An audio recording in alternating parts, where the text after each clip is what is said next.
আমরা যে রিজিমে এসেছি, বিএনপির রিজিমে, যেই বিএনপি দীর্ঘ ত্যাগ, কুরবানি, সংগ্রাম, জেল, গুম, নির্যাতন ভোগ করে এসেছে, আমরা দেখলাম যে 20টি অধ্যাদেশ মূলত রাষ্ট্র ব্যবস্থাকে নতুন একটা দিক নির্দেশনা দিবে, সেগুলোই তারা বাস্তবায়নের পথ রুদ্ধ করে দিয়েছেন।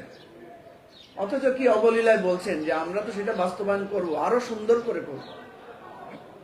তা আপনারা এত সুন্দর করে বাস্তবায়ন করবেন বললেই হতো যে এই অধ্যাদেশটা যেভাবে আছে এর অনেক অপূর্ণতা আছে, এটা আমরা এই ফরম্যাটে বাস্তবায়ন আইন করছি, সামনে আমরা এটাকে আরো বাস্তবায়ন করব, আরো বেশি মডিফাই করব। তাহলে তো আজকে আমরা এই বিষয় নিয়ে আপনাদেরকে দায়ী করতে পারতাম না। আপনারা তো 15টা অনুচ্ছেদ, 15টা অধ্যাদেশকে অলরেডি মডিফাই করেছেন।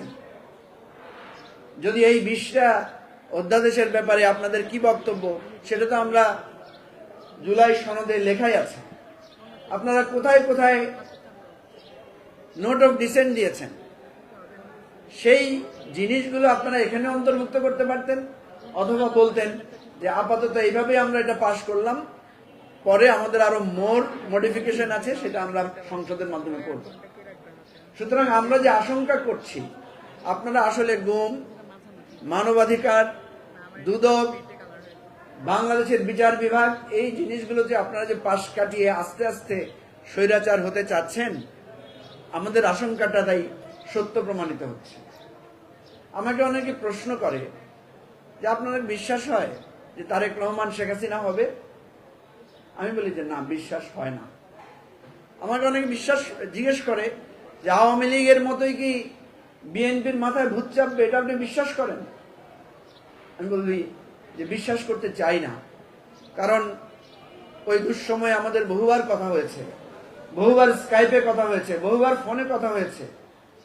প্রত্যেকটি কথায় আমরা গণতন্ত্র, মানবাধিকার, আগামী দিনের একটা সুন্দর বাংলাদেশের স্বপ্নই মাননীয় বর্তমান প্রধানমন্ত্রীর কণ্ঠে উচ্চকিত হতে দিয়েছে, উৎসারিত হতে দেখেছি। কিন্তু আমাদের তো ভয় হয়, অতীতে অনেকেই ভালো কথা বলে অতীত ভুলে গিয়েছেন। কেউ যদি অতীত ভুলে যায়, আমরা কিন্তু অতীত ভুলব না। তাহলে আমরা কি করব? আমি ইতিমধ্যে বেশ কয়েকবার বলেছি, তারেক রহমান যেইভাবে শেখ হাসিনার ফ্যাসিবাদের বিরুদ্ধে সংগ্রাম করেছিলেন, যে ভাষায় কথা বলেছিলেন, যেই কৌশলে আন্দোলনের নেতৃত্ব দিয়েছিলেন, আমরাও সেই পথই অনুসরণ করব। তিনি বলেছিলেন, take back Bangladesh from Hasina. আমরা জাস্ট হাসিনার নামের বদলে বর্তমান ফ্যাসিবাদের নামটাই বসিয়ে দেব। আমরা বলবো take back Bangladesh from BNP's fascism. কি বলেন, কৌশলটা কি খারাপ হবে? নিশ্চয়ই খারাপ হবে না। তিনি বলেছিলেন, এক দফা এক দাবি, শেখ হাসিনা কবে যাবি?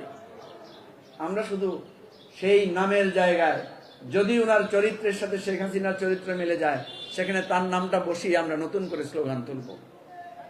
হয়তো লন্ডন বা শিলং থেকে বলতে না পারলে ঢাকা বিশ্ববিদ্যালয়ের মধুর ক্যান্টিন থেকে দাঁড়িয়ে তো বলতে পারবো, কিংবা রংপুর বিশ্ববিদ্যালয়ের সামনে আমার ভাই আবু সাইদ দুহাত প্রসারিত করে যেভাবে বলেছিলেন, সেভাবে প্রসারিত করে বলবো যে বাংলাদেশে আর কোনো ফ্যাসিবাদের ঠাঁই হবে না। এখানে দাঁড়িয়ে একটু আগে আমাদের এক ছোট ভাই বলেন আবার গণ অভ্যুত্থান হবে। আমি মনে করি না আর গণ অভ্যুত্থান হবে, কারণ বিএনপির নেতারা বলছেন যে গণ অভ্যুত্থান কি বছর বছর হয় নাকি? না, গণ অভ্যুত্থান বছর বছর হয় না।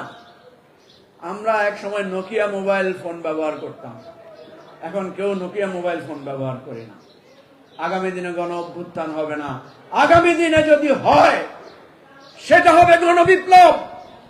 আগামী দিনে যদি আবার রক্ত ঝরে, আগামী দিনে যদি আবার আমাদেরকে রাজপথে দাঁড়িয়ে দুহাতে প্রসারিত করে বক্তব্য রাখতে হয়, তাহলে সেই বক্তব্য হবে নতুন সংবিধানের, সেই স্লোগান হবে, লড়াই হবে নতুন বাংলাদেশ গড়ার, এবং সেই বাংলাদেশ হবে বিপ্লবের মাধ্যমে, গণ অভ্যুত্থানের মাধ্যমে নয়।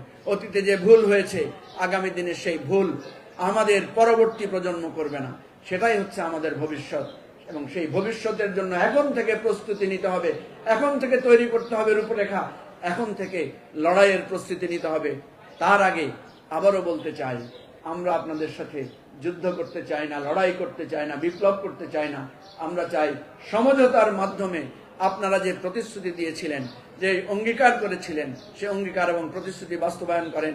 আসেন, আর রক্ত ঝরানো নয়, সবাই মিলে সেই বাংলাদেশটা গড়ি যেই বাংলাদেশের কথা আপনি বলেছিলেন। You have a plan. আমরা চাই আপনার সেই প্ল্যানটা, সঠিক প্ল্যানটা করেন, কারো কুবুদ্ধিতে আপনি অন্য প্ল্যানিং এর মধ্যে ঢুকে যান না। সবাইকে ধন্যবাদ। আসসালামু আলাইকুম।